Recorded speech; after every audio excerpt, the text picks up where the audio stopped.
Bonsoir, merci à tous d'être venus encore une fois très nombreux pour cette nouvelle conférence organisée par l'IREMO autour du Liban, intitulée Liban dans la tourmente syrienne, pour être plus exact. Donc, on va parler du Liban et de la Syrie, histoire mêlée de fils cousus ou décousus.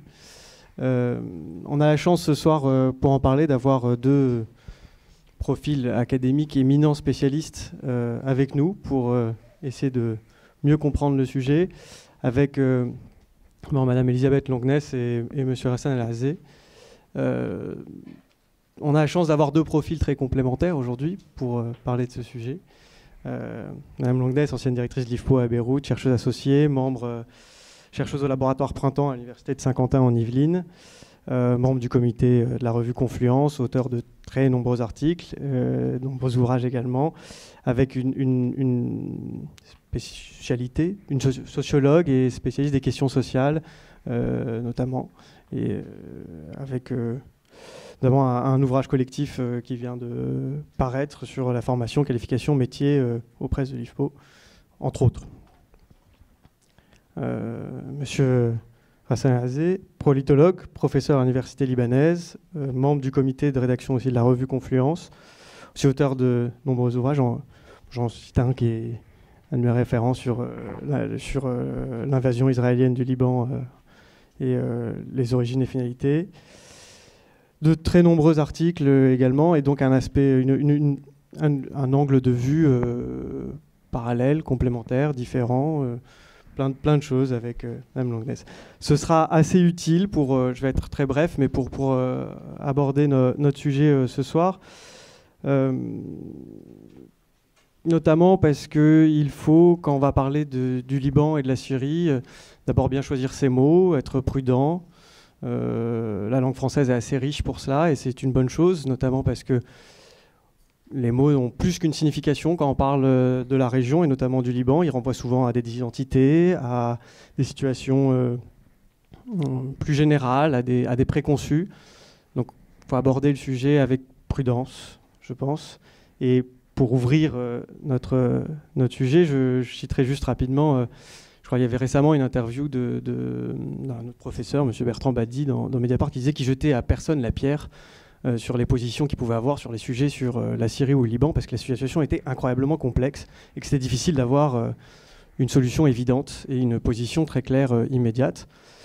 Je dirais que nous, on a la chance ce soir d'avoir deux excellents intervenants qui pourront justement essayer de faire ce qu'on peut tous ici faire ensemble, c'est essayer de déminer un peu cette complexité, de la démêler, de la comprendre mieux, de rentrer dans les subtilités, de voir les différents facteurs, parce qu'ils sont nombreux, multiples, que ce soit internes, externes, sociologiques, économiques, politiques, stratégiques, qui emmêlent et démêlent les sujets libanais et syriens.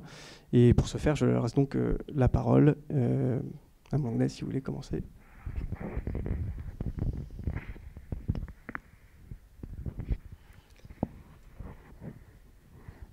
Alors mon propos, en fait, ce soir, c'est précisément de déplacer le regard, au fond.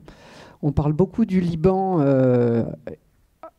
en termes de crise politique, sécuritaire, d'effet du conflit syrien, violence, blocage politique, etc. Donc, en fait, pour commencer, j'ai envie de parler un petit peu d'autre chose et de parler de la société libanaise et de ce qui s'y passe, alors en lien ou non, et c'est peut-être le fil conducteur de ce que je vais dire, d'interroger cette question de la relation entre, ou du lien entre ce qui se passe dans la société libanaise et la présence et l'afflux de réfugiés syriens et les conséquences en fait des événements syriens et de cet afflux de réfugiés au Liban et dans la société libanaise. Mon point de départ, c'est qu'il me semble que depuis quelques années, et précisément depuis 2011-2012, on assiste au Liban à un regain de mobilisation sociale. le Liban a toujours été un pays qui a connu d'importantes mobilisations sociales et civiles et civiques, malgré, ou peut-être grâce à d'ailleurs, le système et les blocages communautaires. L'avers positif, si on peut dire, de ce système communautaire, c'est que finalement, il a toujours assuré une forme de pluralisme qui a permis l'expression d'opinions, mais aussi les mobilisations, donc des mobilisations sociales et civiles, et pas seulement des mobilisations politiques de type classiquement communautaire et confessionnel. Mais pour commencer, je voudrais faire quelques remarques préalables pour rappeler ce qu'est le contexte de la société libanaise, parce qu'il me semble que là encore, je vais dire quelques banalités, mais il me semble important de le rappeler parce qu'on le rappelle peut-être pas assez souvent. D'abord, la société libanaise est une société qui est extrêmement inégalitaire. Les inégalités sociales, donc entre les catégories les plus pauvres et les catégories les plus riches, sont extrêmement grandes et elles tendent à s'aggraver. Ces inégalités ont une dimension spatiale, géographique, dans la mesure où il y a des régions qui sont plus pauvres que d'autres, et c'est précisément Tripoli et ses quartiers populaires de Tripoli et le nord, le Akkar, et l'est, les régions périphériques de la Bekaa. Ce sont des inégalités qui ne sont que partiellement communautaires, qui ont une dimension partiellement communautaire. Certains d'entre vous se rappellent peut-être que dans les années 70, on parlait à propos des chiites, ou dans la gauche libanaise, on parlait à propos des chiites de communauté classe. Je crois qu'on peut moins que jamais le faire. Déjà, les plus pauvres ne sont plus les chiites, mais ce sont des sunnites, donc dans le nord, dans la région de Tripoli et du nord. Donc, en ce sens, il y a une dimension communautaire au sens où, effectivement, la pauvreté et la richesse n'est pas exactement également répartie entre les communautés. Mais en l'occurrence, il me semble important de signaler que c'est précisément parmi les sunnites qu'on trouve à la fois les plus riches et les plus pauvres. La deuxième caractéristique de la situation de la société libanaise, c'est l'importance des mouvements migratoires et, j'ai envie de dire, de l'extrême mobilité ou même volatilité de la population du Liban. Alors, on sait que le Liban est un pays qui, depuis très longtemps, connaît un mouvement d'émigration important. Et aujourd'hui, c'est particulièrement le cas des jeunes diplômés. Donc, c'est un vrai problème pour la société libanaise de voir sa jeunesse, et en particulier les jeunes qui passent par les universités, qui émigrent parce qu'ils ne voient pas d'avenir, parce qu'ils sont confrontés au chômage au Liban. Mais l'émigration, c'est aussi des réseaux d'affaires avec le Golfe, avec l'Afrique, et ces réseaux d'affaires qui sont en partie assez largement à l'origine de l'accroissement des richesses d'une petite élite économique libanaise, mais aussi du caractère rentier de l'économie libanaise qui est aujourd'hui aussi très largement une économie de service. Mais je parle de l'émigration, il faut aussi parler, et on en parle peut-être encore moins souvent, de l'importance de la main-d'œuvre étrangère et du recours à la main-d'œuvre étrangère. Aujourd'hui, 50% de la population active libanaise est étrangère, avec une forte proportion d'emplois domestiques, mais pas seulement. Dans l'industrie, dans le bâtiment, dans les services, les travailleurs non qualifiés sont étrangers et ils sont massivement syriens. Là, je parle de la situation d'avant 2011. Enfin, bon, maintenant, évidemment, ça a un petit peu changé, mais ça a tendance à changer dans le sens d'une aggravation et d'une compétition accrue sur le marché. Donc d'un côté, il y a du chômage et de l'autre côté, il y a un recours à l'immigration pour des catégories non qualifiées et qui ne remplacent pas les jeunes qualifiés qui émigrent. Troisième caractéristique donc, que j'ai déjà évoquée, c'est le fait que l'économie libanaise est une économie qui peut se caractériser d'abord comme économie de rente, comme une économie qui est dominée par les services, mais aussi par l'emploi informel non déclaré, et qui n'est pas seulement le fait des travailleurs étrangers, qui est aussi le fait des Libanais. Ce qui veut dire que les 2/3 des emplois ne sont pas couverts, ne sont pas protégés, ne relèvent pas du droit du travail. Et qu'en situation de chômage et de compétition sur le marché, l'emploi est très fortement marqué par les relations clientélistes. Donc c'est, tout ça dit extrêmement rapidement, sur ce fond qu'il faut lire les conditions de l'accueil des réfugiés ou des déplacés syriens, aujourd'hui plus d'1 million, dont les 2/3 sont en fait dans les régions les plus défavorisées du Liban, c'est-à-dire le nord et la Bekaa. Et ça veut dire, vous l'imaginez, les problèmes de santé, d'éducation, de logement, de pression sur le logement. Ces réfugiés sont très peu dans des camps, enfin il y a des camps qui se sont mis en place à partir d'un certain moment, essentiellement dans la Bekaa, mais informels et suite à des tractations et des marchandages, évidemment, entre propriétaires de terrain et réfugiés, et pas du tout réglementés ni organisés ou encadrés par les organisations internationales, même si le HCR en fait, apporte une aide pour donner du matériel, disons, à partir du moment où ces réfugiés s'installent. Alors, dans ce contexte-là, ce que je voulais évoquer, c'était donc ce qui me paraît être l'importance des mouvements sociaux et des mobilisations sociales au Liban, qui ont eu lieu ces 2 dernières années. Mobilisations qui peuvent sembler paradoxales dans une situation de crise où on pourrait imaginer qu'il y a des choses, au fond, plus graves, entre guillemets, plus difficiles que la question des salaires. Or non. Depuis 2 ans, un peu plus de 2 ans même, on assiste à une mobilisation très importante des enseignants, du public et du privé et des fonctionnaires. Et a été constitué à l'occasion de cette mobilisation un comité de coordination syndicale dont le leader est un enseignant, Hanna Gharib, qui est un enseignant du Parti communiste, et qui a réussi, à travers ces mobilisations, donc, à rassembler bien au-delà des clivages communautaires. Donc la caractéristique importante de cette mobilisation, c'est qu'elle est très massive. La mobilisation des enseignants n'est pas un phénomène nouveau. Moi, je suis arrivé au Liban, pour la petite histoire, en 2009. Oui, de 2009 à 2013, j'ai été en poste au Liban. Et dans les années qui ont précédé, il y a eu des mobilisations enseignantes. Et ça a continué, bon, périodiquement, mais ça revenait régulièrement. Ce qu'il y a de nouveau, c'est la forte mobilisation, non seulement dans le public, mais dans le privé. Donc avec une convergence, disons, des mouvements des enseignants du privé et des publics, et la mobilisation de la fonction publique, de l'emploi public, des fonctionnaires de l'État, de l'administration, des ministères, etc. Et donc ils ont créé ce comité de coordination, et ils sont et il est question d'autonomiser un des syndicats de la Confédération syndicale. Là, je n'entre pas dans les détails. La Confédération syndicale a été, depuis les années 90, très fortement instrumentalisée par le ministère du Travail et par le gouvernement, de façon précisément à entraver en fait, les mobilisations syndicales et populaires.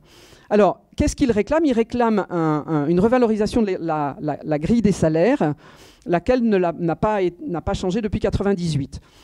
Ils se heurtent évidemment à une protestation de ce qu'on appelle au Liban les organismes économiques, qui sont en fait l'équivalent du patronat, et qui se défendent en disant que l'économie libanaise ne pourrait pas supporter une telle revalorisation. Et la force et l'intérêt de ce mouvement, c'est qu'il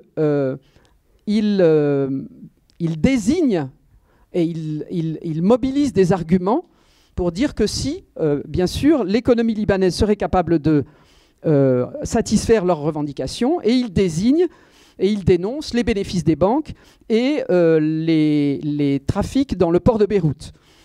Donc ils désignent des responsables économiques. Ils ont un argumentaire économique. La deuxième mobilisation qui avait eu lieu dans un premier temps en 2012, c'est celle des travailleurs journaliers de l'électricité du Liban, et qui est relancée ces derniers jours. Alors ça, c'est une histoire un peu plus compliquée. Depuis le début des années 2000, l'électricité du Liban, qui est un service public, ne recrute plus pour des raisons d'économie des dépenses publiques. Mais du coup, pour assurer le service, à la continuité du service, ont été créées un certain nombre de sociétés de services qui sous-traitent, auxquelles la régie ou l'organisme électricité du Liban sous-traite un certain nombre de travaux, en particulier d'entretien. Ces sociétés ont été, dans la pratique, placées sous le contrôle du parti Amal et de Nabih Berri. Ce qui fait que le recrutement dans ces sociétés de sous-traitance a été pour une part un recrutement de caractère clientéliste. Ce qui ne veut pas dire évidemment que les ouvriers ne travaillent pas, mais eux, ce qu'ils revendiquent, c'est d'avoir des contrats durables, des contrats stables. Alors, face à cette lutte, deux arguments sont opposés. Un argument de défense de ces ouvriers qui disent ils travaillent, selon lequel donc, ces ouvriers assurent un service, travaillent et sont surexploités, et un contre-argument qui est de dire mais en réalité, beaucoup de ces emplois sont des emplois fictifs et c'est des emplois de caractère clientéliste. Donc l'exemple de cette mobilisation est intéressant parce que ici on retrouve une logique communautaire, mais en même temps cette logique communautaire n'est que partielle. Mais du coup la situation est plus compliquée. Un autre exemple de lutte que je voudrais citer, là qui est un petit peu plus ancien, c'est celui des employés de la société Spinez. Spinez, c'est un supermarché, une chaîne de supermarchés. Et alors que début 2012 a été votée une loi d'augmentation du salaire minimum, ce salaire minimum a été assez peu appliqué en fait dans beaucoup de sociétés. Et il se trouve que les salariés de la société Spinez ont protesté et ont essayé et ont réclamé à ce que cette augmentation leur soit appliquée. Ils ont essayé de créer un syndicat. Il y a eu une bataille assez dure. Et pour l'instant, les fondateurs de ce syndicat ont d'abord été dans un premier temps protégés, mais finalement licenciés. Donc la bataille s'est plutôt soldée par un échec. Mais tout ça, ça s'est passé dans le contexte, je dirais, encore une fois, donc, de la crise syrienne qui était en train de se répercuter progressivement au Liban avec une série de manifestations de violence dans certaines régions qui se sont intensifiées. Deuxième type de mobilisation sont les mobilisations que je qualifie de civiles, qui sont plus discrètes, mais qui n'ont pas disparu. Alors je rappelle qu'en février-mars 2011, donc au tout début des révolutions arabes, on a assisté à Beyrouth et au Liban à une série de manifestations pour la chute du système confessionnel, donc, qui ont été assez importantes et qui ont mobilisé jusqu'à enfin, la plus importante manifestation aurait regroupé entre 25 000 et 30 000 personnes à Beyrouth. Donc ça a été un mouvement assez important qui a regroupé des jeunes et des moins jeunes d'horizons différents et qui a associé une diversité de mots d'ordre, de caractère politique, civil et social, d'abord contre le système de représentation communautaire et contre le verrouillage du système politique par les leaders communautaires, mais aussi dans la foulée contre la corruption des élites politiques et économiques. Ce mouvement faisait le lien fortement entre le blocage communautaire et la corruption des élites. Et aussi, parmi les mots d'ordre, il y avait le mariage civil, le statut personnel et même, dans certaines manifestations, donc, des revendications sociales qui se sont exprimées avec la présence de représentants syndicaux. Le mouvement a tourné court, donc alors que les révolutions se multipliaient et s'intensifiaient et que les événements s'intensifiaient en Syrie, le mouvement, en revanche, a tourné court au Liban, à la fois du fait de conflits internes, du fait de l'hétérogénéité de ce mouvement et des tentatives de récupération qu'il a subies par un certain nombre de partis politiques. Alors, on pourrait avoir l'impression que tout s'est arrêté, et pourtant, depuis, moi, il me semble qu'un certain nombre de choses ont continué à se manifester, qui, encore une fois, n'étaient pas forcément complètement nouvelles, mais bon, des luttes qui continuent et qui se multiplient. pour le droit, les luttes des femmes pour le droit à la transmission de la nationalité, il y a eu régulièrement des manifestations, il y a toujours des manifestations pour le droit à la transmission de la nationalité, pour le mariage civil. Alors sur le mariage civil, je trouve que bon, l'histoire est tout à fait intéressante. Le premier mariage civil a été prononcé et reconnu après toute une série de débats et de polémiques, donc en 2013, il y a un peu plus d'un an. Et depuis, il y aurait eu une dizaine de mariages civils qui auraient été prononcés. Une campagne importante qui a eu lieu aussi parce qu'il y a une loi en débat au Parlement. Et en fait, le Parlement, il y a des lois en débat au Parlement. Après, ça ne va pas toujours jusqu'au bout. Contre la violence faite aux femmes. Mais là aussi, il y a eu un mouvement important et qui se poursuit. Il y a eu aussi, depuis 2012, un petit mouvement à Tripoli contre la violence et contre les armes. Il existe une multitude de petites mobilisations contre le racisme, pour la défense des travailleurs étrangers, des employés domestiques. Il y a même eu, on a annoncé la création d'un syndicat d'employés domestiques. Alors évidemment, ces mobilisations civiles sont de nature radicalement différente de ce que des grèves et des mobilisations sociales que je viens d'évoquer. Elles sont beaucoup plus minuscules, beaucoup plus élitistes. Elles concernent des petits groupes. Mais néanmoins, ce que je trouve intéressant, c'est que ça se poursuit. Et donc, la question que posent pour moi ces mobilisations, c'est dans quelle mesure ces mobilisations ne relèvent-elles que d'une problématique strictement libanaise, complètement déconnectée des enjeux libano-syriens et de la situation régionale, ou bien, au contraire, peut-on faire un lien entre l'évolution de ces mobilisations et l'intensification, ce que je crois, il me semble être l'intensification, mais je crois que Hassan El-Aziz va me contredire, donc on en débattra peut-être tout à l'heure. Donc peut-on faire un lien entre le développement de ces mobilisations et ce qui se passe dans la région? Alors, moi, mon hypothèse, c'est que d'un côté, je pense que concrètement, au jour le jour, il n'y a pas de lien. Au sens où les mouvements et les groupes ou les syndicats ou les catégories socio-professionnelles qui se mobilisent pour des intérêts strictement sectoriels ou localisés. Et en outre, ce sont des mouvements qui concernent surtout les classes moyennes. Il est quand même assez remarquable que le mouvement syndical, aujourd'hui, concerne des fonctionnaires et des enseignants, mais qu'on n'avait pas du tout de mobilisation, enfin un peu à l'électricité du Liban, marqué ici, mais assez peu, et évidemment pas dans d'autres secteurs plus ouvriers, mais pour une bonne raison, c'est que les travailleurs sont tous étrangers. Alors, il y a peut-être un tout petit lien dans la mesure où on retrouve certains militants malgré tout. On peut retrouver dans certaines de ces mobilisations des militants politiques, de petits groupes politiques, qui eux font ce lien dans leurs analyses. Mais justement, il me semble que le lien doit être fait sur le plan analytique, au sens où on peut faire l'hypothèse, ou du moins je vous la soumets au débat. Donc on peut faire l'hypothèse d'un lien au sens où la situation créée par les événements de Syrie créerait ou favoriserait, disons, les conditions de possibilité d'une autonomisation paradoxale des mobilisations sociales libanaises.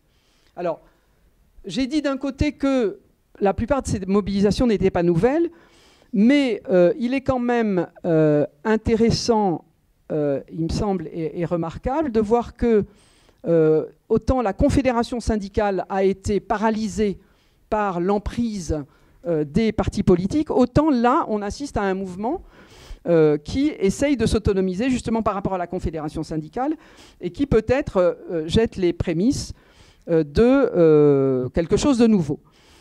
Et de la même façon que Karam Karam, dans un article récent, suggère que la politique de dissociation libanaise, lui il fait une analyse du fonctionnement du gouvernement libanais, du gouvernement Mikati en fait, et il disait que, il expliquait en 2012 que la politique de dissociation libanaise par rapport aux événements de Syrie annonçait quelque chose qui pouvait apparaître comme le début ou l'annonce d'une politique étrangère libanaise qui serait autonome par rapport aux pressions syriennes et qui prendrait la forme d'un compromis paradoxal entre le 8 mars et le 14 mars face aux événements syriens. Donc voilà. Je me demande, et je vous soumets cette question, je me demande dans quelle mesure et comment il faut analyser ces mouvements aujourd'hui que l'on rencontre dans la société libanaise, qui me paraissent importants à avoir en mémoire, et dans quelle mesure, en fait, ces mouvements poursuivent sous une autre forme, au fond, les tentatives qui a eu lieu au début de 2011, et manifestent une capacité d'autonomisation de la société libanaise. Voilà, je vous remercie.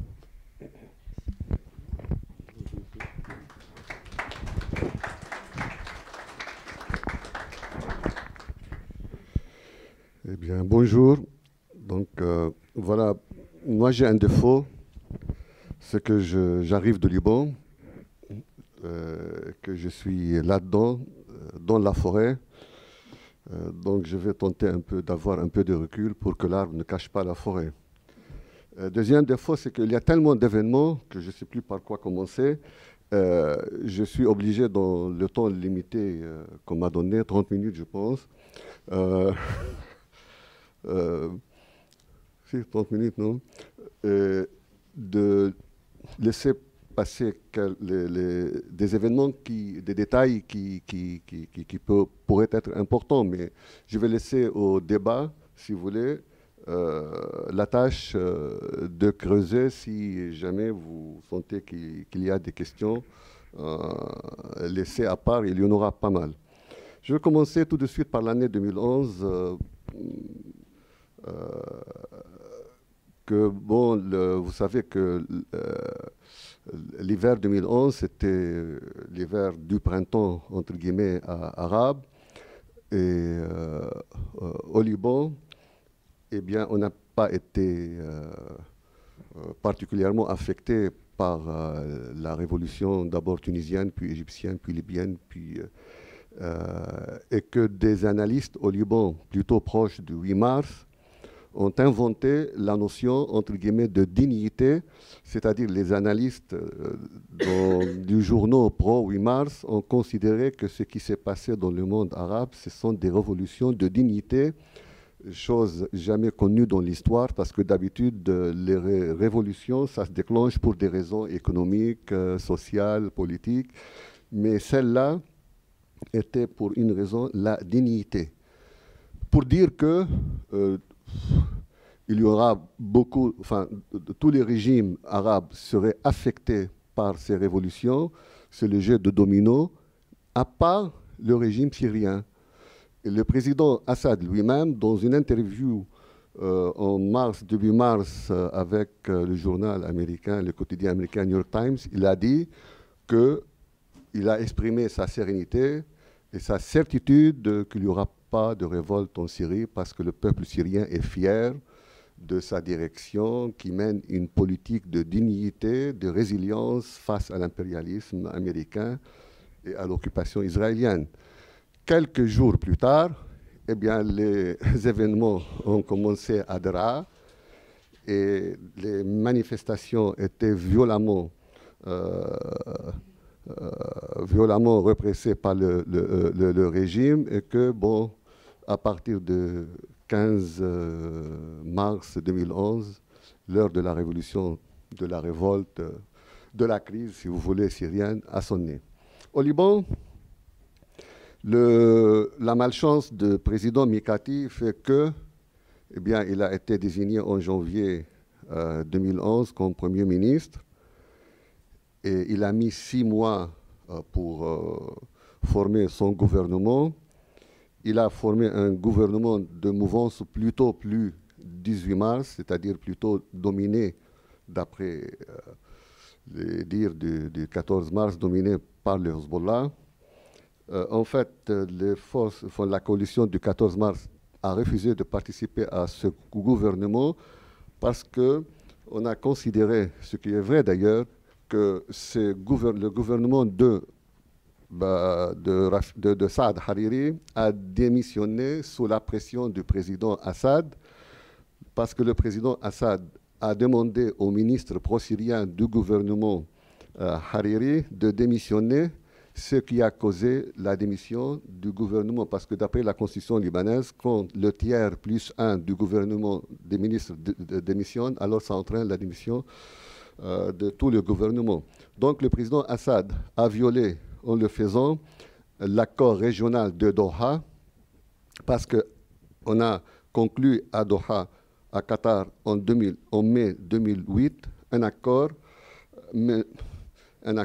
régional, si vous voulez, un accord qui a mis le Liban sous tutelle régionale après la fin de la tutelle syrienne avec le retrait précipité, en fait, de l'armée syrienne du Liban en 2005.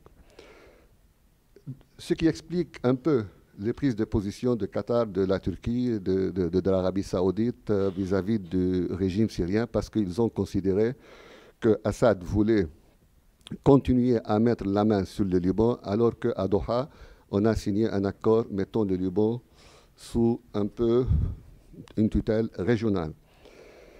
Eh bien, donc avec le déclenchement, si vous voulez, en 2011 de la révolution syrienne, eh bien, le Liban avait un gouvernement qui a tout de suite annoncé l'adoption d'une politique baptisée politique d'autodistanciation vis-à-vis de la crise syrienne. Et on peut dire que cette politique de dissociation difficile à pratiquer dans la pratique, dans les faits, en plus pour multiples raisons. D'abord, il y a les frontières poreuses entre le Liban et la Syrie. On ne peut pas dominer ces frontières, il est difficile. L'armée libanaise, mais les armées du monde entier ne peuvent que difficilement contrôler ces frontières. Et ensuite, parce que depuis l'indépendance du Liban et de la Syrie, il faut dire que l'histoire de ces deux pays se trouvent respectivement liées l'une à l'autre, et qu'un certain irrédentisme syrien voulait mettre la main sur les affaires du pays. Le président Assad a annoncé plusieurs fois, a promis d'un tremblement de terre si son régime venait de tomber. Et quand on dit un tremblement de terre régional, c'est-à-dire au Liban, parce que s'il n'y a qu'au Liban qu'il y a une certaine influence syrienne qui demeure jusqu'à aujourd'hui à travers les alliés libanais de la Syrie. Le gouvernement Mikati a, il faut dire, il a vraiment mené cette politique de se mettre à l'abri. Le président Soleiman et le premier ministre Mikati choisissaient scrupuleusement les mots de leur déclaration pour ne pas être interprétés pro ou contre le régime syrien. Mais ce gouvernement, à l'intérieur même de ce gouvernement, on voyait clairement les divisions entre d'un côté les ministres disons 8 mars.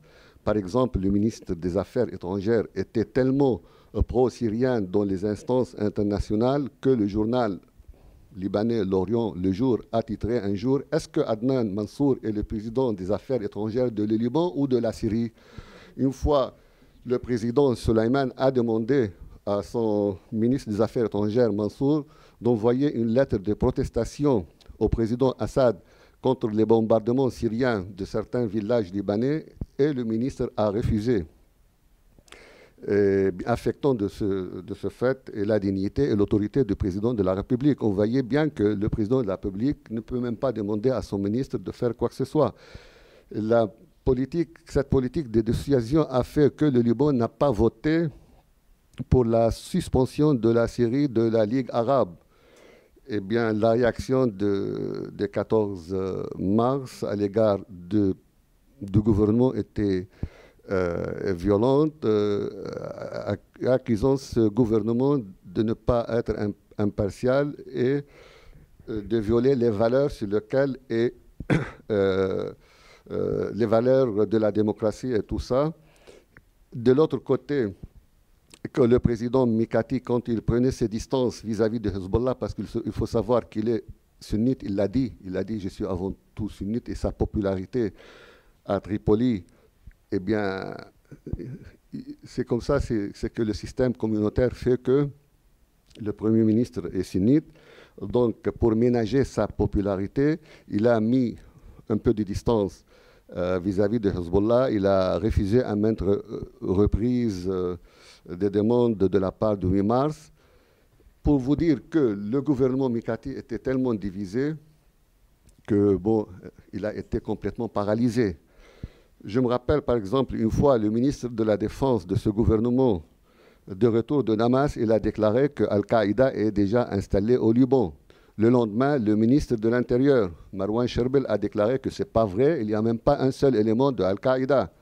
Le Premier ministre, Mikati, dénonce les suppôts de la Syrie qui disent qu'il y a Al-Qaïda qui sème la terreur au Liban en disant qu'il y a Al-Qaïda au Liban. Donc, entre le ministre de la Défense, le ministre de l'Intérieur, le ministre des Affaires étrangères, le Premier ministre, eh bien, les divisions au sein du gouvernement libanais, il faut ne pas oublier aussi que le ministre de Walid Jumblat était farouchement anti-régime syrien, alors qu'il était au Liban pro-Hezbollah. Donc, c'était tellement de contradictions au sein de ce gouvernement qu'une politique d'autodistanciation était dans les déclarations, mais dans les faits, sur le terrain, eh bien, à la télévision, on allume la télé, on tombe sur une chaîne pro 14 mars. À la une, l'opposition syrienne avance sur le terrain, tout ça. On ouvre la télévision de pro 8 mars, c'est le régime qui mène victoire. Et la division au Liban, au niveau populaire, était claire, au niveau des analystes, des commentaires aussi, au niveau de la classe politique. Mais quand même, c'était, si vous voulez, les Libanais menaient une vie quotidienne normale. Il n'y a que le débat. On était affecté par le débat. Bon, et ça. Mais sur le terrain, à part quelques incidents par-ci et par-là, la vie était normale au Liban. Il faut attendre le mois de mars, avril, pour que la situation commence à changer, avec la militarisation, si vous voulez, de la révolte syrienne, avec les interventions de part et d'autre du côté libanais, avec l'afflux de réfugiés. Et parmi les réfugiés, il y a des combattants, il y a des terroristes, il y a des services de renseignement. Il est difficile de contrôler les réfugiés. On a commencé à assister à des incidents au début, puis des accrochages entre les deux quartiers de Jabal Mohsen Alaouit et le quartier sunnite de Bab at-Tabbaneh. Et avec le temps, Tripoli est devenu comme une caisse de résonance du conflit syrien, comme ça a toujours été le cas. Le Liban, on a toujours dit que le Liban est devenu une caisse de résonance du conflit régional. Tripoli est devenu l'abcès de fixation de ce conflit. On assistait à des rounds, premier, deuxième, etc. L'armée libanaise intervenait pour calmer la situation, puis la violence recommence et est devenue en 2012 et 2013, jusqu'à il y a quelques semaines, eh bien, une habitude à Tripoli, des accrochages, des incidents quand même à Beyrouth, de caractère un peu confessionnel entre sunnites et chiites, jusqu'à ce que eh bien, la classe politique s'alarme. À la table de dialogue sous la présidence du président de la République, on adopte ce qui est devenu maintenant connu sous le nom de la déclaration de Baabda. C'était en juin 2012 que tout le monde était d'accord pour la politique de dissuasion, se mettre à l'abri de conflits syriens. Le Hezbollah a signé cette déclaration. Il faut mettre le Liban à l'abri de conflits régionaux. Mais quand même, au cours de l'année 2012, on entendait des rumeurs disant que des combattants de Hezbollah participaient à la guerre syrienne, mais rien n'est prouvé. des combattants sunnites salafites de Tripoli qui interviennent aussi aux côtés des rebelles, mais rien n'est prouvé. Jusqu'à ce que, à la surprise de tout le monde, venant d'une visite à Téhéran, d'une rencontre avec le guide suprême iranien, M. Nasrallah, le chef du Hezbollah, annonce la participation du Hezbollah à la guerre syrienne. Avant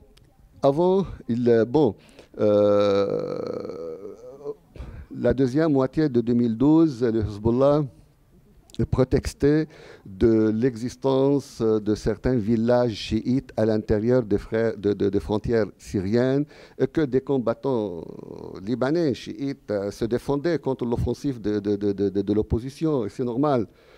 Et que d'autres allaient protéger les lieux saints de l'islam, pas seulement chiite, mais de l'islam en général. C'est Zainab, la fille du prophète, dans la banlieue de Damas.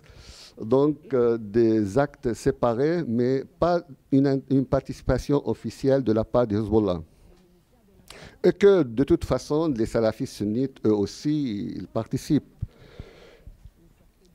Quand le Hezbollah a déclaré ouvertement sa participation à la guerre syrienne, eh bien, il y avait sa participation à la bataille de Kousseir, une ville stratégique, a réussi à inverser le rapport de force. Il faut dire que pendant l'année 2012 et la moitié de l'année 2013, c'était l'opposition qui menait des victoires, une victoire après l'autre, au point que l'opposition syrienne a finalement réussi à mettre la main sur 70% du territoire syrien, 60-70%, enfin. Mais on voyait que l'opposition avançait.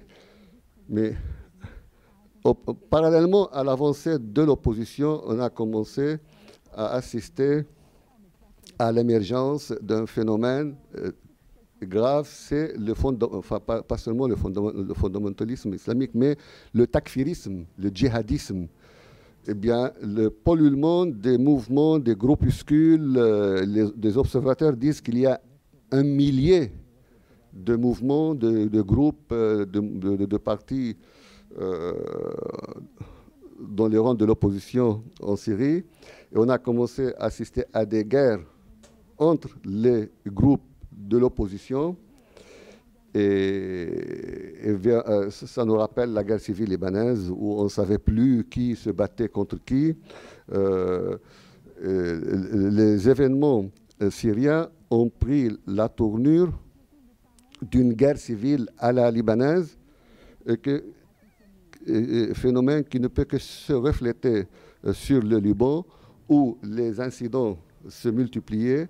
On assistait tous les jours à des accrochages par-ci, par-là, à des incidents par-ci, par-là, avec l'impuissance, enfin l'armée libanaise assistait avec impuissance, parce qu'il faut dire qu'au Liban, l'armée libanaise est considérée comme plutôt proche du 8 mars, les forces de sécurité intérieure comme plutôt proches du 14 mars, et que sont la couverture politique,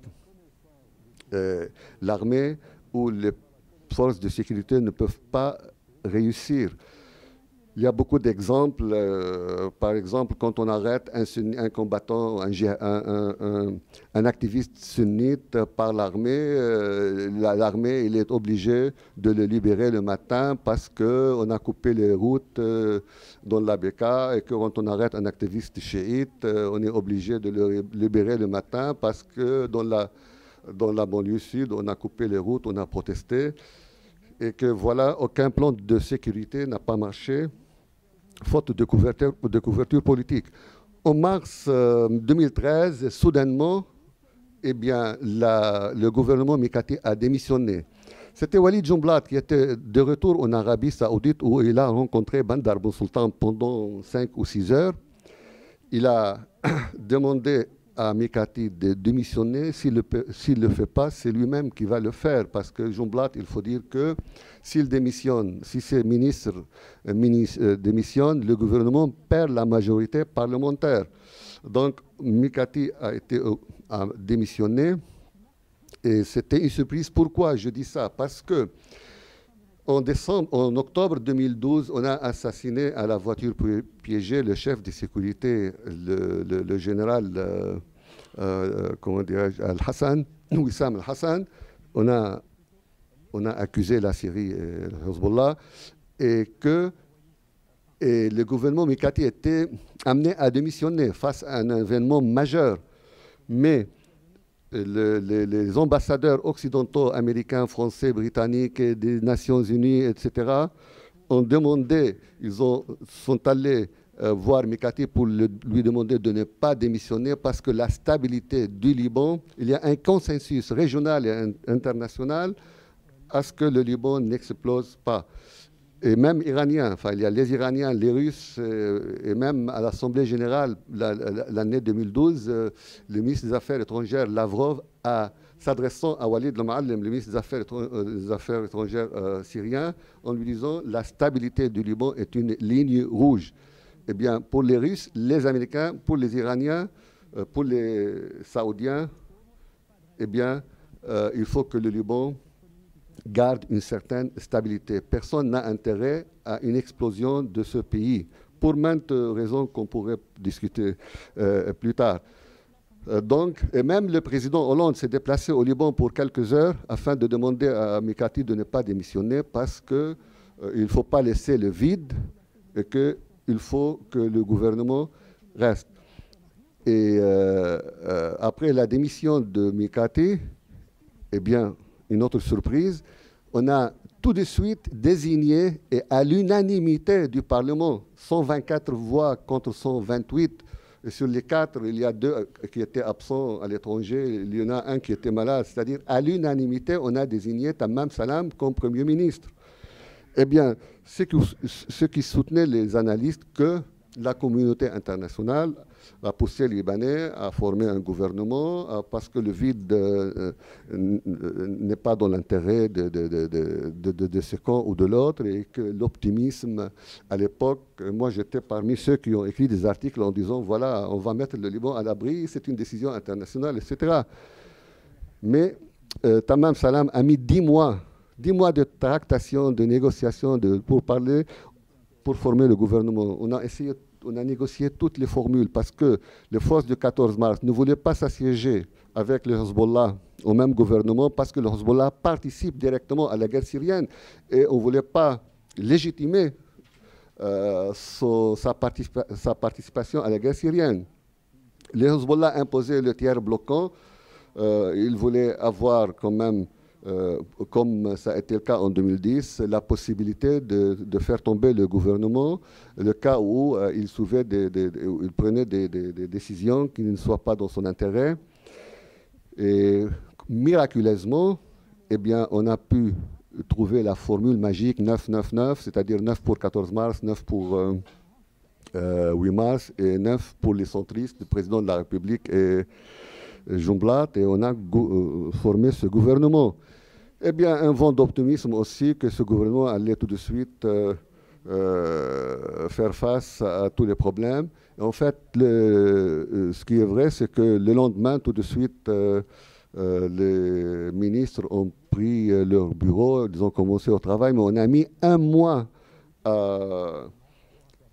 à s'entendre sur la déclaration ministérielle, parce que le Hezbollah insistait pour la formule tripartite peuple, résistance, armée, alors que les forces du 14 mars ne voulaient pas de cette formule qui donne légitimité au Hezbollah, mais ils voulaient mettre dans la déclaration ministérielle la déclaration de Ba'abda, déclaration en fait, signée par tout le monde, dont le Hezbollah, et qui prenait la politique de dissociation.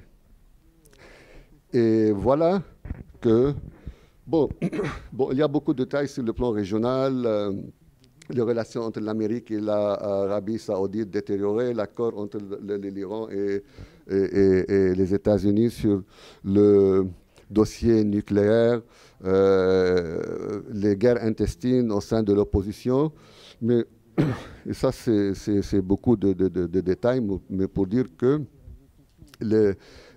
d'un coup, mais vraiment miraculeusement, le gouvernement actuel, l'actuel gouvernement qui vient d'être né, a réussi un plan de sécurité à Tripoli.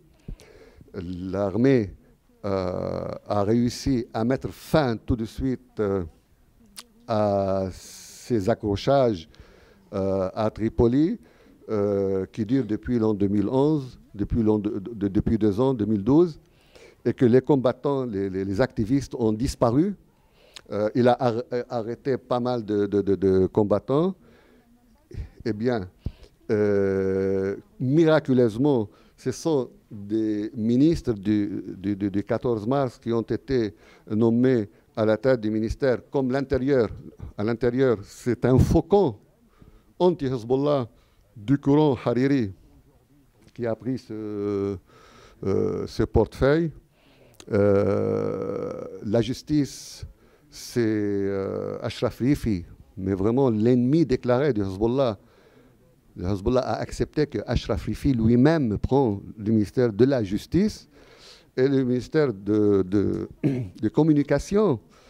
Très disputé entre 8 mars et 14 mars, a été pris par un membre du 14 mars, Boutros Harb, qui est candidat présidentiel. Et la première déclaration de Nouhad Machnouk, ministre de l'Intérieur, le faucon de Hariri, il déclare qu'il faut fermer les sentiers de la mort. Les sentiers de la mort, c'est-à-dire les voitures piégées qui passaient de la Syrie au Liban. En fait, j'ai oublié de vous dire que, en réaction à l'intervention de Hezbollah à la guerre syrienne, eh ben, le phénomène des voitures, on a commencé à connaître au Liban un phénomène jamais connu même pendant la guerre civile. C'est les voitures, non seulement les voitures piégées, mais les opérations suicides. Il y a eu des opérations suicides, des voitures piégées dans la banlieue sud, dans le quartier de l'ambassade d'Iran, 2 fois, de suite. La terreur était partout au Liban. Donc, comme si le terrorisme salafiste a réuni tout le monde, parce que c'est dans l'intérêt de personne, d'aucun parti politique, de laisser ce phénomène se développer. C'est la terreur partout au Liban. Les voitures, enfin, on ne pouvait plus circuler de peur des voitures piégées. Et la première déclaration du ministre de l'Intérieur, membre du parti du courant de Hariri, c'était il faut fermer les sentiers de la mort, c'est-à-dire le passage entre la région limitrophe Al-Qalamoun et le Liban. Et ce n'est pas par hasard, je me pose la question, d'abord, qu'on donne les portefeuilles dont la tâche est de faire face au terrorisme salafite sunnite à des sunnites, entre guillemets, et que la veille, le roi Abdallah, l'Arabie Saoudite, il y a eu un décret royal contre toute participation des citoyens saoudiens dans la guerre syrienne. On sait, c'est-à-dire que contre les groupes salafites djihadistes. Un autre décret royal considérant l'État islamique en Irak, qu'on appelle en arabe Daesh, en Irak et au Liban, et Al-Nusra, le mouvement islamique, etc., comme des organisations terroristes. Est-ce par hasard qu'on assiste à l'effondrement sur le plan militaire de ces mouvements djihadistes et l'avancée de l'armée syrienne et du Hezbollah dans les régions limitrophes, Al-Qalamoun, Yabroud, et toute cette région d'où venaient les voitures piégées, et que les États-Unis, en la personne de l'ambassadeur David Hell, poussent le 14 mars à accepter d'assiéger avec le Hezbollah dans un gouvernement, et que les Américains cessent de dénoncer la participation des Hezbollah à la guerre syrienne, et qu'un événement majeur comme l'occupation de Yabroud par l'armée régulière syrienne passe inaperçue dans la presse internationale. Moi, j'ai lu Le Monde, il y a quelques lignes, alors que c'est un événement majeur. À mon avis, maintenant, comme si l'Arabie saoudite et l'Iran, le Hezbollah et le 14 mars se sont réunis pour faire face à ce phénomène, parce que pour les Américains, la priorité des priorités est la guerre contre le terrorisme d'Al-Qaïda, le terrorisme de ces groupuscules islamiques en Syrie, et que les Américains sont ravis de l'avancée de l'armée syrienne, de la victoire que l'armée syrienne mène maintenant. À mon avis, les questions politiques, l'après Bachar Assad, ou la question du maintien ou de non-maintien de Bachar al-Assad au pouvoir en Syrie, à mon avis, c'est une question politique qui sera réglée entre les Américains et les Russes, mais l'évolution militaire sur le terrain n'a aucun rapport. C'est-à-dire que dans le cas syrien, la guerre n'est pas la poursuite de la politique par d'autres moyens. La célèbre formule de Clausewitz ne s'applique pas à la situation syrienne. Aucun rapport entre l'évolution du terrain sur le champ de bataille avec l'évolution des pourparlers concernant l'avenir du régime syrien. Entre les Russes et les Américains, il y a un accord stratégique. La priorité des deux, c'est la lutte contre le terrorisme. Au Liban, aujourd'hui, le gouvernement mène une lutte. Tous les jours, il y a une nouvelle. Tous les jours, il y a une nouvelle contre le terrorisme. On a démantelé un réseau, on a mis la main sur un dangereux, on a fait ça, on a fait ça. Donc, ce qui se passe actuellement, en dépit de l'évolution sur le terrain politique, une guerre contre le terrorisme qui réunit tout le monde. Maintenant, pour le président de la République, demain, on a une échéance. Est-ce que j'ai encore 2 minutes? Bon. J'aurais voulu parler un peu des élections présidentielles, mais je laisse ça au débat. Bon, excusez-moi, merci. Merci. Hein? Bon, ben, il m'a demandé de conclure. Non, mais c'est-à-dire qu'il y a le fait de former miraculeusement ce gouvernement, que les succès qu'il mène dans sa lutte contre le terrorisme, et la grille de salaire d'ailleurs aussi. Et pour les optimistes, la naissance miraculeuse de ce gouvernement, le consensus régional et international autour de ce gouvernement de la lutte contre le terrorisme fait que la communauté internationale va continuer son soutien au Liban.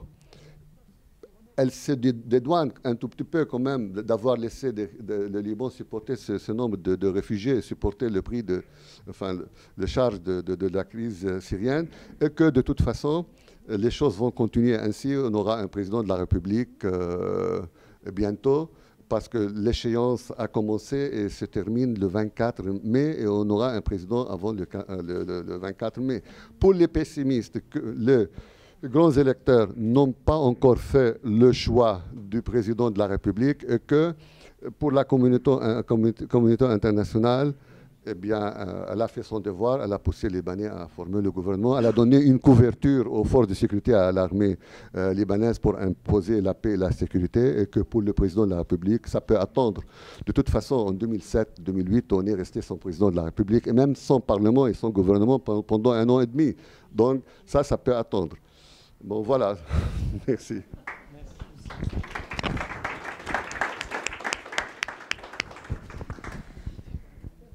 Merci beaucoup. Merci. Merci beaucoup à vous deux. J'ai noté quand même deux conclusions un peu optimistes, après deux tableaux assez noirs, que ce soit sur la question sociale ou sur les événements politiques, et ce qui est, ce que je trouve assez réjouissant, parce que d'habitude on n'a pas forcément ce genre de conclusion. J'aimerais rebondir pour lancer un peu le débat avec deux questions, une plus sur la question sociale et l'autre sur la question politique, et qui sont à mon avis un peu en lien. Vous concluez sur, après un tableau dont je tiens à dire qu'on entend trop rarement sur la situation sociale du Liban, et qui a décrit une société telle qu'on la voit à mon avis trop rarement, notamment vue de l'extérieur quand on la voit en France ou en Europe, sur les inégalités. Quand vous parlez d'autonomisation de la question sociale, j'ai envie naturellement de vous renvoyer la question en vous demandant si vous pensez que, en fait, si la question sociale au Liban n'avance pas depuis 2 siècles, et comme vous l'avez dit, depuis Tania Chahine à Cher Sobhi Toffail et à nos jours, si la question sociale n'avance pas, c'est parce qu'elle est exclusivement autonome et qu'elle est gérée que par les Libanais et qu'elle est gérée par...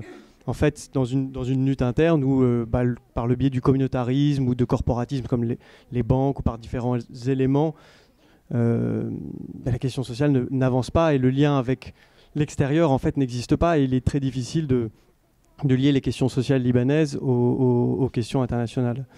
Et je vous laisserai juste une question sur le volet politique. On conclut sur l'élection présidentielle et sur ce qui s'est récemment passé dans le Kralamoun et l'avancée militaire du régime. Et comme vous dressiez le tableau, est-ce qu'il n'y a pas aujourd'hui au Liban, et je pense que ça recoupe en fait votre conclusion, de dire qu'il y a une évolution assez substantielle de la situation qui pourrait conduire à, en fait, quelque part, au retour de l'alliance quadripartite qui a gouverné le Liban pendant d'assez longues années après-guerre. Et ça fait le lien aussi avec la question sociale. Est-ce qu'on ne revient pas à une situation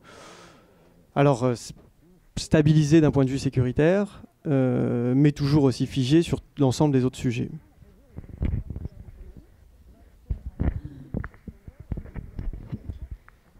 Oui, je ne suis pas absolument sûr d'avoir bien compris la question. Je répondrai à côté, en fait. Donc la question, la proposition, c'est la question sociale n'avance pas parce qu'elle elle est déconnectée de ce qui se passe. Moi, je trouve que ça apparaît un peu comme une proposition ou comme une hypothèse. Elle n'avance pas parce que elle est déconnectée des événements internationaux, c'est ça, en fait. Oui, moi je disais, oui. Ah oui, non, ce que je voulais dire, c'était est-ce qu'on peut dire que la montée un peu paradoxale des mouvements sociaux, des mouvements de grève, a à voir ou non avec ce qui se passe dans la région, au fond, hein.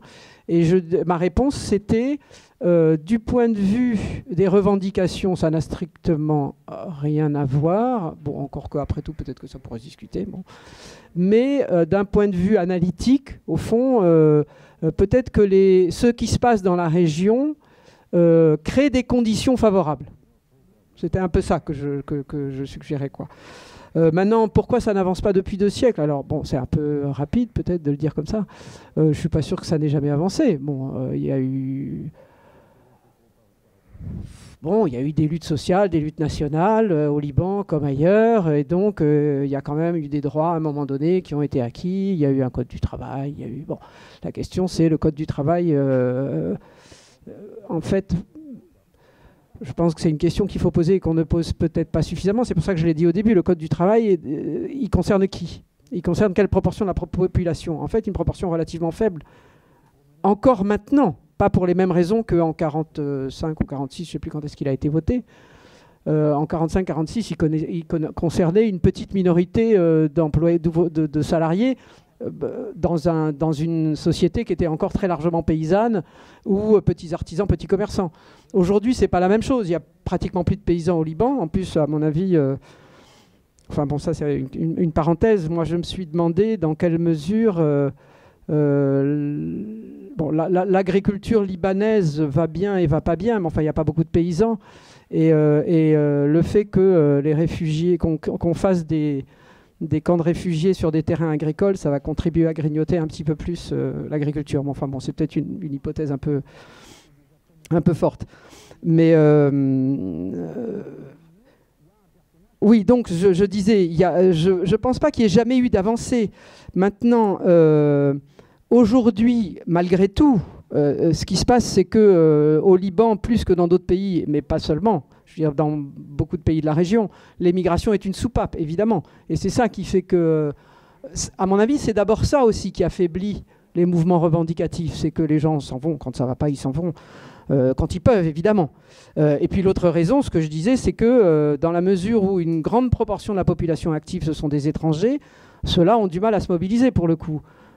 Jusqu'à présent, en tout cas. Ça ne veut pas dire qu'ailleurs et qu'il n'y a pas de possibilité dans l'absolu à ce qu'ils se mobilisent.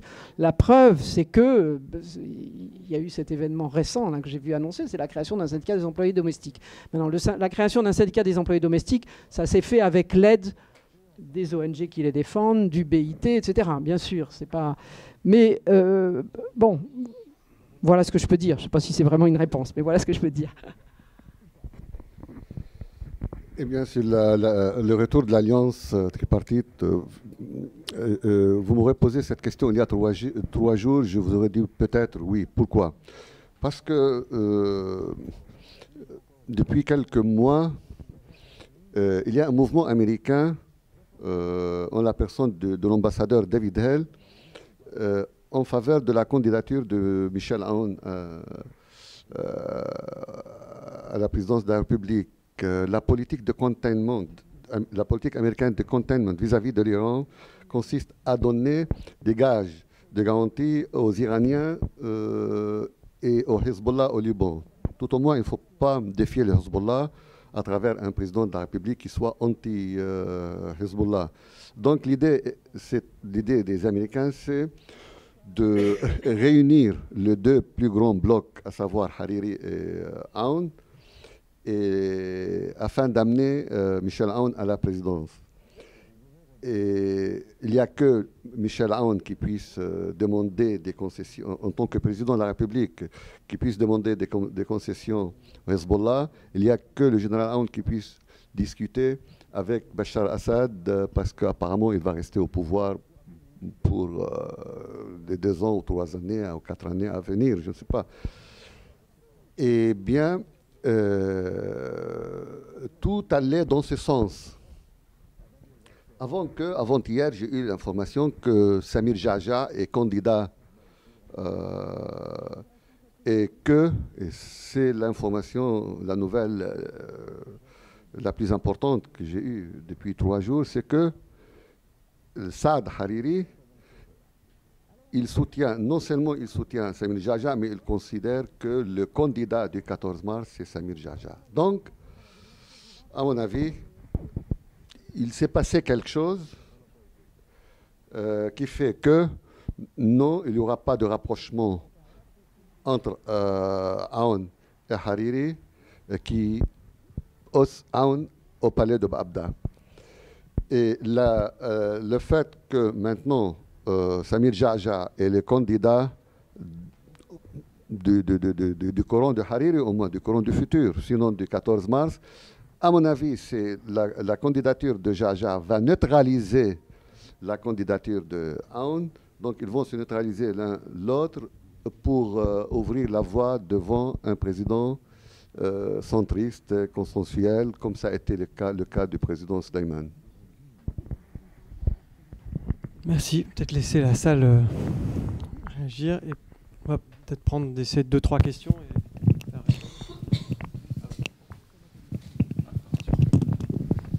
Oui, merci beaucoup pour votre intervention. Moi, j'ai juste 2 questions assez simples. C'est vrai que le calme libanais a l'air assez calme relatif, a l'air assez miraculeux vu d'ici. Mes 2 questions, c'est pourquoi Bachar, moins maintenant, mais dans un passé proche, pourquoi n'a-t-il pas allumé la mèche libanaise? Je pense qu'il en avait les moyens. Enfin, c'est aussi une question. Qu'est-ce qui l'a empêché d'allumer la mèche libanaise pour se retirer de la pression, notamment par rapport à la communauté internationale? Ma deuxième question, c'est l'arrivée de tous ces Syriens qui forcément, je l'imagine, prennent beaucoup des emplois peu qualifiés au Liban. notamment tout ce qui est maraîchage et agriculture. Dans quelle mesure ça crée des tensions avec les couches populaires libanaises? Et est-ce que ça peut être un facteur de tension fort? Merci.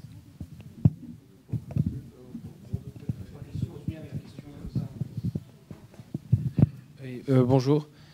Juste pour compléter, les KTE ont accepté aujourd'hui la candidature de Samir Geagea il y a 1 heure. Donc, juste pour compléter ce que vous disiez, les KTE ont affirmé que Samir Geagea était le... Il y a juste 1 heure, on a reçu l'information. Donc, juste pour... C'est le candidat de Qatar. Oui, oui. Donc, juste pour continuer sur sa question au sujet de pourquoi Bachar al-Assad n'a pas enflammé le Liban, on n'a pas eu du terrorisme syrien qui venait avec les takfiristes et les djihadistes. Est-ce que c'est possible que vous complétez un peu avec le terrorisme aussi syrien avec un ancien ministre libanais? On n'en a pas parlé du tout avec l'influence syrienne, avec la bombe, les 2 explosions à Tripoli qui sont passées aussi. Si vous pouvez nous compléter ça. Et au sujet du niveau économique, c'est possible parce que, de parler un peu de l'inflation, parce qu'on a parlé de la hausse de la grille des salaires, mais ça fait 2 ans qu'on en parle. Et à chaque fois qu'il y a un semblant d'accord, il y a une inflation qui commence au Liban sans vraiment une répercussion sur les salaires. Et donc, quand vous disiez que les organisations économiques ne pourraient pas tenir la grille des salaires, est-ce qu'avec l'inflation qu'on a eue depuis ces 2 dernières années, est-ce que les entreprises sont capables, est-ce que l'État est capable, avec le déficit qu'il a, de soutenir la nouvelle grille des salaires des fonctionnaires? Et au sujet de l'agriculture aussi, est-ce qu'on dépend des Syriens? Bon, je ne sais pas mon avis, mais est-ce que quand on a les frontières, quand on ne peut plus exporter, on ne peut pas exporter au sud parce qu'on a Israël et qu'on est en guerre, ou la Palestine occupée pour certains, on ne peut pas exporter au sud et on ne peut pas exporter à l'est parce que les routes sont coupées ou trop dangereuses pour exporter vers la Syrie, vers la Jordanie. Donc est-ce que ça, ce n'est pas aussi ce n'est pas une répercussion du conflit syrien sur l'économie libanaise? Merci.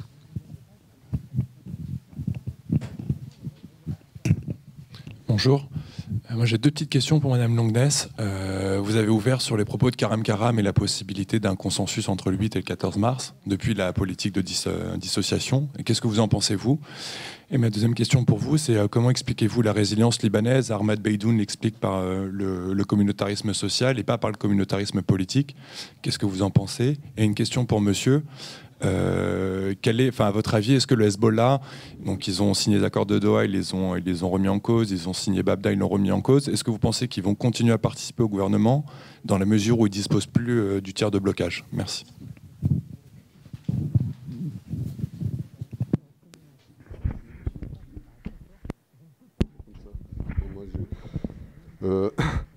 Oui, pourquoi Assad n'allume pas la mèche? C'est vrai, parce que il a répété à maintes reprises qu'il a promis un tremblement de terre régional si son régime venait à s'effondrer. Eh bien, pour une simple raison, c'est qu'il n'a pas intérêt parce que Hezbollah il participe aux côtés de Bachar al-Assad.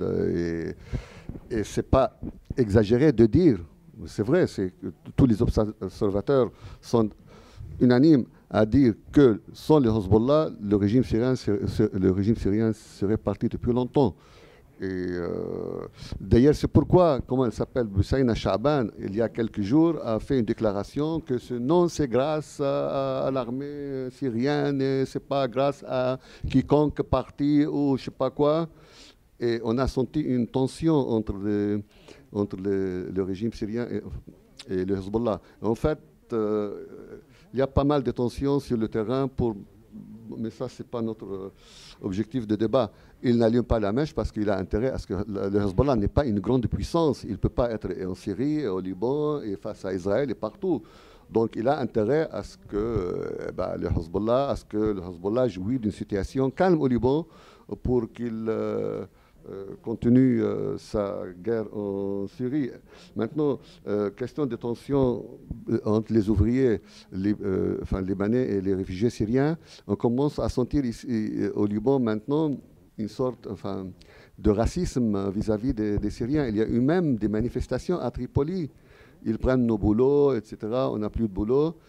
Et il faut savoir que aussi parmi les réfugiés, il y a pas mal de services de renseignement syriens, de djihadistes aussi, et on ne peut pas les contrer. Non, c'est un élément de tension. C'est vrai et que le gouvernement libanais a une dure tâche de faire face à cette tension. Le Hezbollah va continuer à siéger au gouvernement? Je pense que oui. Il ne peut pas rester en dehors de grandes décisions prises par le gouvernement. Je pense que le Hezbollah s'attache à rester au gouvernement pour une simple raison, au moins. Enfin, pour 1000 raisons, mais il y a une simple, c'est avoir la couverture quand même politique, avoir la légitimité. Quand on est membre du gouvernement, c'est-à-dire qu'on fait partie de... On n'est pas un mouvement terroriste. D'ailleurs, j'aimerais évoquer cette contradiction occidentale et française qu'on déclare le Hezbollah mouvement, organisation terroriste, et bien en même temps on cherche à discuter, à inviter ici à Paris des députés du Hezbollah. Donc il a intérêt à dire, voilà, moi j'ai des députés, j'ai des ministres, moi je fais partie... question de légitimité, la recherche de légitimité oblige le Hezbollah à rester au gouvernement. Et je ne pense pas qu'il va tenter de s'y retirer. Au contraire, il a intérêt à rester actuellement, tout au moins. C'est tout. Sur le communautarisme social. Bon, je vais commencer donc par la fin. Oui, je suis effectivement aussi tout à fait convaincu que disons, c'est le communautarisme social, c'est-à-dire la solidarité communautaire, en fait. Je veux dire, c'est clair, c'est certain que la société fonctionne et s'appuie beaucoup là-dessus. C'est-à-dire que les gens fonctionnent à la solidarité. Alors la solidarité pour le meilleur et pour le pire d'ailleurs, enfin, parce que c'est aussi le clientélisme, les systèmes de patronage, etc. Les hommes politiques, en particulier de Tripoli, se souviennent de Tripoli au moment des élections et distribuent de l'argent. Ils n'auraient pas de plan de développement de Tripoli, de développement de l'activité économique. Ça, c'est quelque chose qui est tout à fait remarquable. Je veux dire, il n'y a pas de projet. Il n'y a pas de projet de développement économique du Liban de la part des hommes politiques libanais. En revanche, quand il y a des élections, on distribue de l'argent. Et effectivement, du coup, on fabrique des milices, on se crée, on finance des hommes de main, etc. Et on sème les graines des conflits communautaires localement. Donc c'est à la fois une force effectivement de la société, c'est-à-dire que les gens, quand les choses vont pas, ils recourent à la communauté, ils recourent à l'église, ils recourent aux groupes, enfin aux associations caritatives ou aux hommes politiques, etc. Et c'est une faiblesse parce qu'en fait, ça empêche de fabriquer quelque chose qui serait une véritable citoyenneté libanaise, pour dire les choses rapidement. Je pense que c'est à peu près ce que dit Ahmed Baidoun aussi. Hein. Sur les questions économiques, sur le marché de l'emploi, c'est clair. Hein. Tous les jours, on raconte des anecdotes, hein, y compris des petits commerçants, des artisans qui remplacent leurs ouvriers ou leurs salariés par des Syriens, parce que les Syriens sont là et ils acceptent des salaires absolument encore plus bas que... Et d'ailleurs, ce qu'on dit aussi, c'est que les réfugiés syriens entrent en compétition avec les Syriens qui étaient déjà là. Donc c'est vraiment une guerre sur le marché du travail qui est particulièrement dure, et il y a eu des manifestations, il y a eu des petits commerces, je ne sais pas si ça s'est reproduit, mais il y a l'été dernier, je crois, ou au printemps dernier, dans la Beka, il y a eu des destructions de petits commerces que les Syriens avaient ouverts, qui ont été détruits par les Libanais. Donc ça c'est une situation effectivement très, très, très grave. Il y a d'autres endroits, hein, dans les écoles maintenant accueillent des... On n'a pas évoqué ce type de questions. Si les écoles accueillent des élèves syriens. Donc en un sens, le gouvernement libanais, de ce point de vue-là, fait un petit effort pour essayer d'ouvrir ces écoles. Il le fait grâce au fait qu'il a aussi quand même des subsides étrangères qui arrivent. Ça n'est pas sans créer des frictions dans certaines écoles, dans les milieux enseignants, avec les élèves libanais, etc. Ça pose par ailleurs d'autres problèmes, c'est que ces élèves syriens qui viennent du système scolaire syrien ne sont pas adaptés, si je puis dire, au système scolaire libanais, dans lequel l'enseignement est très largement utilise les langues étrangères, le français et l'anglais. Donc bon, je ne vais pas développer ce point, mais ce serait aussi un point important à discuter. Sur les questions économiques, oui, alors, évidemment, l'argument de l'inflation, l'État n'est pas capable de supporter, etc., c'est un argument qui revient régulièrement. Après, c'est le même type de débat qu'on trouve ailleurs, hein, j'ai envie de dire, ici, en Grèce. C'est Vincent Gesser, je crois, qui a comparé la situation du Liban à la Grèce. Je pensais que c'était peut-être un petit peu excessif, mais dans la présentation que j'ai faite, j'ai rapporté que les manifestants, les grévistes, donc fonctionnaires et enseignants, désignaient et ont fait des sittings devant le port et devant les banques en dénonçant le fait que il y avait un argent monstrueux qui se perdait, qui se gaspillait dans le port, et que les banques avaient des bénéfices bien supérieurs à ce que coûterait l'ajustement de la grille des salaires. Après, c'est argument contre argument, effectivement. C'est la question de la structure de l'économie libanaise qui est en jeu, là. La question des exportations, oui, certes. Alors, les conséquences économiques du soulèvement syrien et du coup de la fermeture du marché syrien sont importantes, mais il y a tout un débat sur la question des retombées économiques de la présence, des événements de Syrie et de la présence des réfugiés. Il y a des gens qui expliquent que c'est une catastrophe absolue et des gens qui disent le contraire en disant que en fait c'est aussi une chance par certains côtés parce que ça peut dynamiser localement certains secteurs de l'économie libanaise. J'avoue que je ne suis pas entré dans le détail de ces analyses. Il y a probablement du vrai des deux côtés. Je pense quand même que globalement, ça doit être plutôt négatif pour l'économie libanaise. D'autres questions? Oui. Oui, bonjour. Moi, j'aurais deux petites questions. La première, c'est que vous avez parlé donc de Tripoli, donc du fait qu'il y a eu cette opération militaire, les quartiers qui ont été repris, etc. Et on assiste encore à l'heure actuelle à des arrivées de réfugiés. Donc, je voudrais savoir en fait votre idée sur la viabilité de la situation actuelle et sur l'évolution potentielle que ça peut avoir dans les mois à venir. Et ma deuxième question, c'est par rapport à des acteurs un peu tiers, entre guillemets, les organisations internationales, notamment humanitaires, onusiennes, etc. Donc là, il y a eu un déploiement.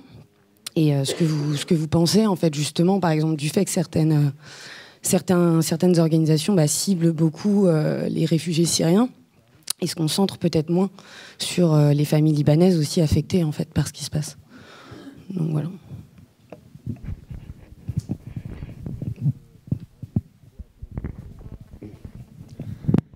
Pour la situation à Tripoli, je pense que ça va tenir tant que le consensus régional demeure, parce qu'il faut dire que sans la couverture politique entre 8 mars et 14 mars, le plan de sécurité, d'ailleurs on a eu une vingtaine de plans de sécurité depuis 2 ans jusqu'à aujourd'hui. Pourquoi ce dernier est en train de réussir? Pour la raison simple, c'est qu'il y a un consensus entre 14 et 8 mars. C'est-à-dire que les forces de sécurité et l'armée libanaise jouissent de cette couverture politique de la part de toute la classe politique. Cette couverture n'est que le reflet d'un consensus régional, c'est-à-dire l'Arabie saoudite et l'Iran. Tout le monde trouve qu'il faut faire face au terrorisme. Maintenant, est-ce que ce consensus régional va durer ou non? Ça, c'est une autre question. Mais je dirais que, puisque, si on admet que, et ça, il y a des preuves depuis 2 ans, si on admet que les acteurs régionaux et internationaux d'ailleurs, la Russie et l'Amérique, n'ont pas intérêt à déstabiliser les Liban, donc il faut admettre que ce plan va tenir. Mais ça peut changer. C'est-à-dire que ça, c'est pas une règle fixe. Je ne sais pas, peut-être demain, il y aurait entre l'Iran et l'Arabie saoudite, pour une raison ou une autre, ça peut... Donc ça ne peut durer que si le consensus régional dure. avec tout ce qui se passe en Arabie Saoudite maintenant, la nomination du prochain roi, c'est-à-dire Mokrem Ben Abdelaziz, les changements qu'il y a eu à l'intérieur, la destitution de Bandar Sultan, ce qui se passe en Iran, les rapprochements avec l'Amérique, tout ça, ça va dans le sens d'une réconciliation qui pourrait durer que dans l'autre sens, je pense.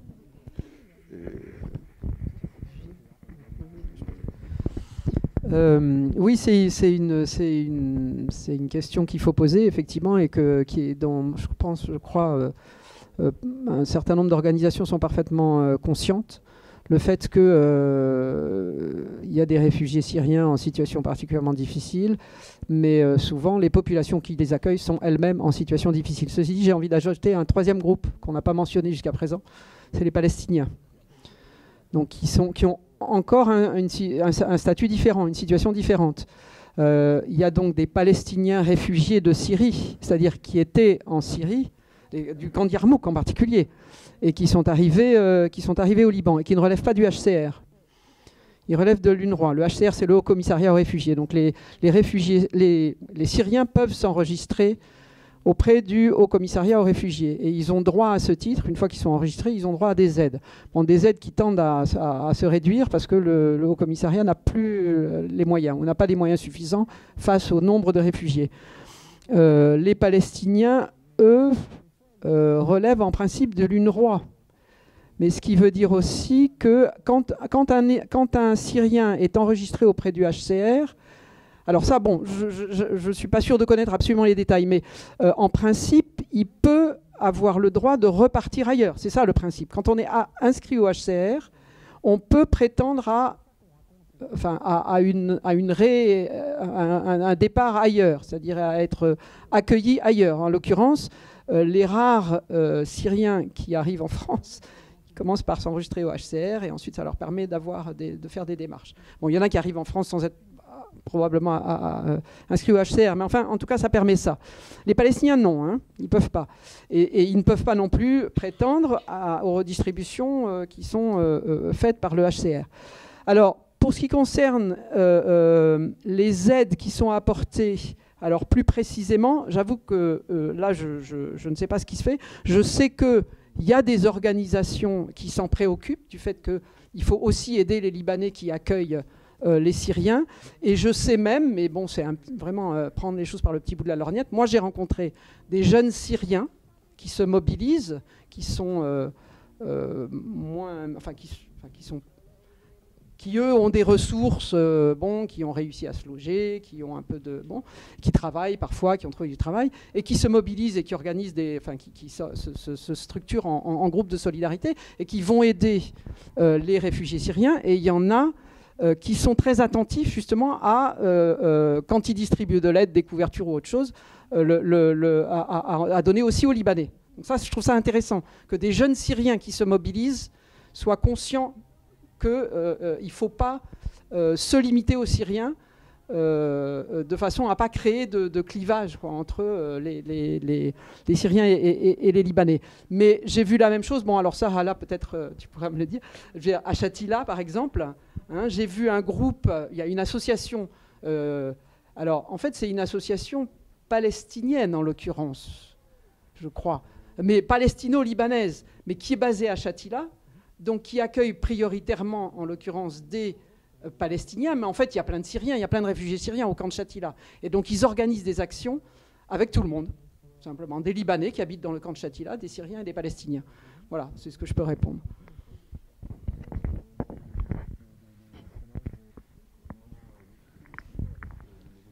Est-ce qu'on a d'autres questions dans la salle ? Oui. Oui, madame, vous parlez des réfugiés, comme quoi les réfugiés, s'ils sont inscrits, ils peuvent bouger. Donc pourquoi, à ce moment, est-ce que le Liban, qui est le plus petit pays, on a le plus de réfugiés ? Pourquoi est-ce qu'il n'y a pas une distribution un peu... Parce que par exemple, Erdogan qui dit aujourd'hui qu'ils ont 1 million en Turquie, tandis qu'au Liban, on a 1 million et 200 000, 300 000, 500 000. Donc est-ce qu'il n'y a pas moyen, avec les organisations internationales, de pouvoir un peu redistribuer les réfugiés ? C'est possible, je ne sais pas, je demande.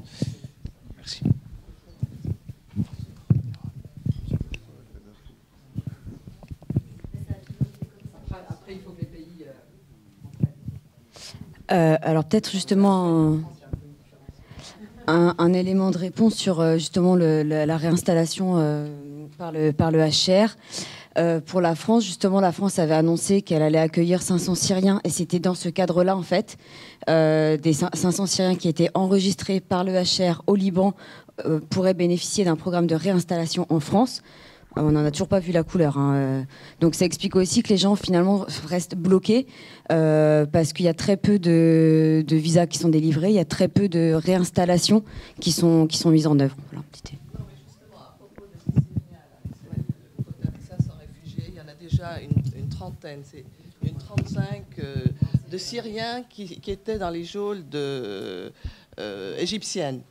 Et la France, l'OFRA, a considéré qu'ils étaient prioritaires aux Syriens qui étaient au Liban. Parce que les geôles de Sisi, c'est quelque chose aussi. Non, mais il y a des Français qui sont arrivés, pas très nombreux, depuis janvier 2014. Des groupes de 35 qui sont installés à Bordeaux, dans des agglomérations urbaines. Voilà. Mais les 500 réfugiés, le quota des 500 qui a été approuvé par la France et le HCR, si. Mais c'est au compte-gouttes. Hein. Alors, c'est pour ça qu'on essaye de...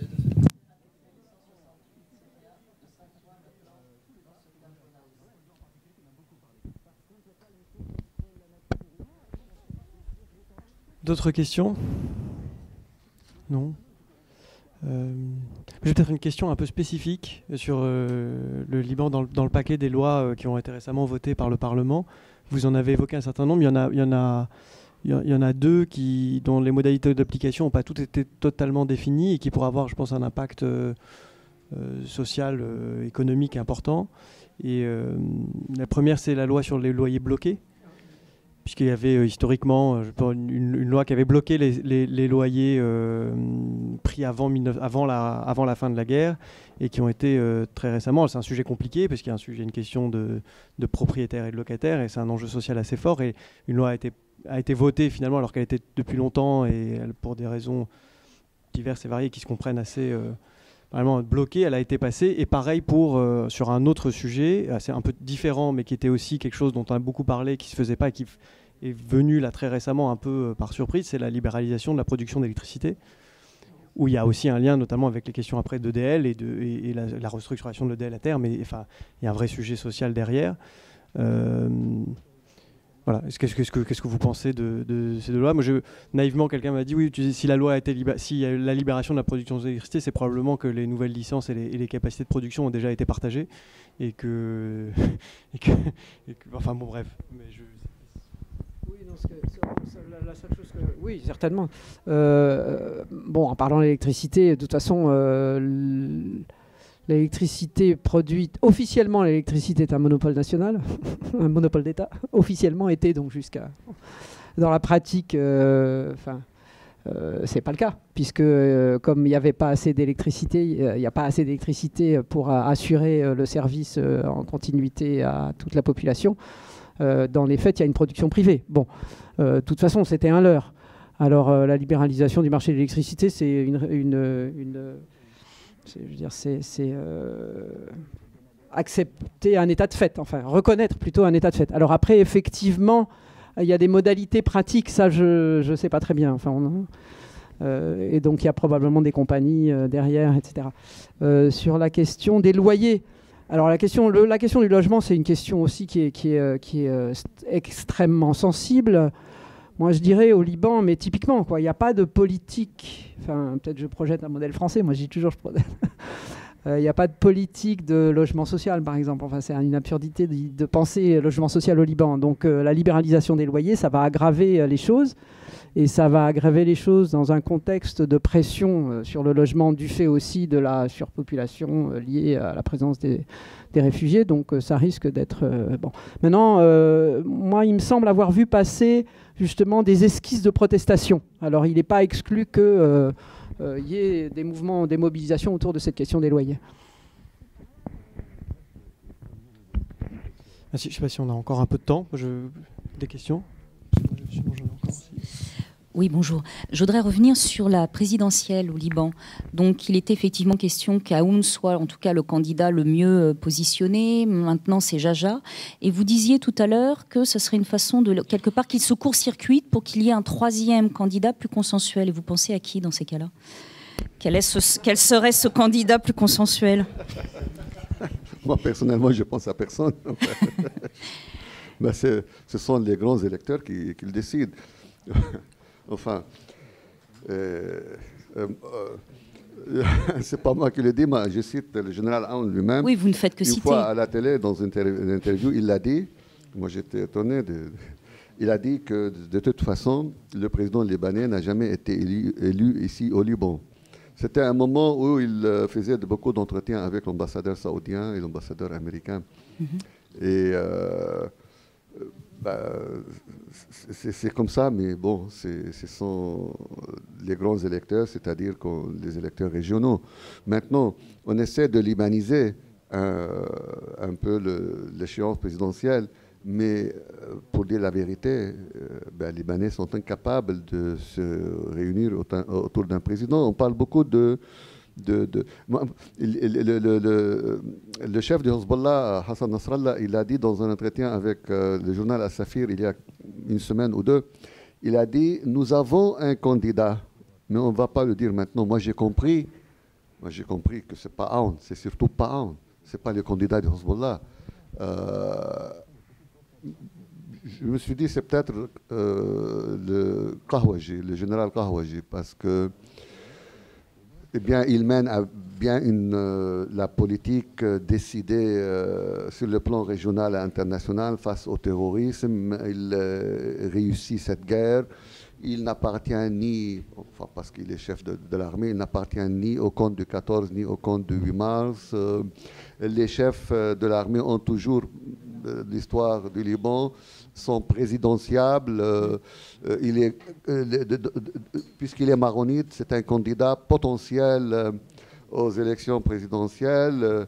La veille des dernières élections, enfin en 2008, le général à l'époque, Michel Sleiman, a mené une guerre victorieuse contre le terrorisme islamique de Fatah al-Islam à Tripoli. Aujourd'hui, lui, il mène la même guerre victorieuse aussi. Sleiman était ni 8 mars ni 14 mars, lui aussi. Donc on peut faire un peu de parallélisme, mais il y a pas mal de Libanais maintenant qui disent il y en a marre, depuis 20 ans, il n'y a que le chef de l'armée. On a beaucoup de candidats à part le chef de l'armée, ça devient une tradition. On a eu le général Lahoud, puis le général Sleiman, et demain le général Kahwaji, et ça va devenir une tradition que le chef de l'armée est le président potentiel. Donc, à part lui, je ne sais pas, il y a beaucoup d'autres candidats, mais personne n'est capable à l'heure actuelle de dire qui serait notre prochain président. J'ai tendance, moi, à croire qu'on aura un vide, il n'y aura pas d'élection. C'est mon impression, on ne va pas avoir un président d'ici le 24. Pour une raison,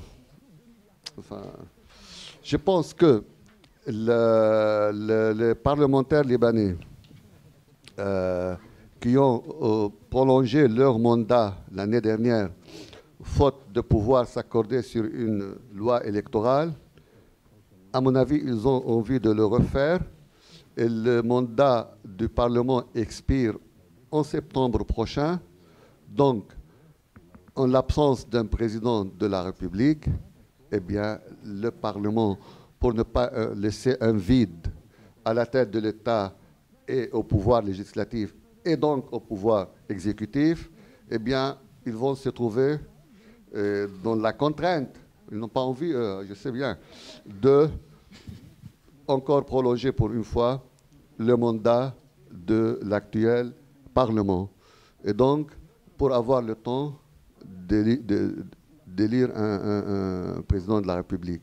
J'ai cette impression, le Parlement va être encore une fois auto-prolongé, donc on n'aura peut-être pas de président d'ici là.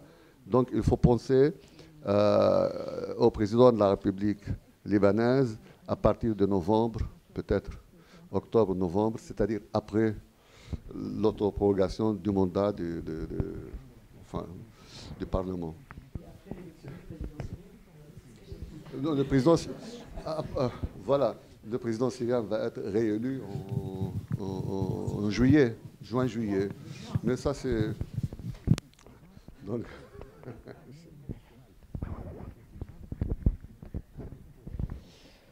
D'autres questions pour conclure? On va vous remercier beaucoup pour le propos. Je ne sais pas si tu veux, il y a de prochains événements. Bon, merci à tous. Bonne soirée.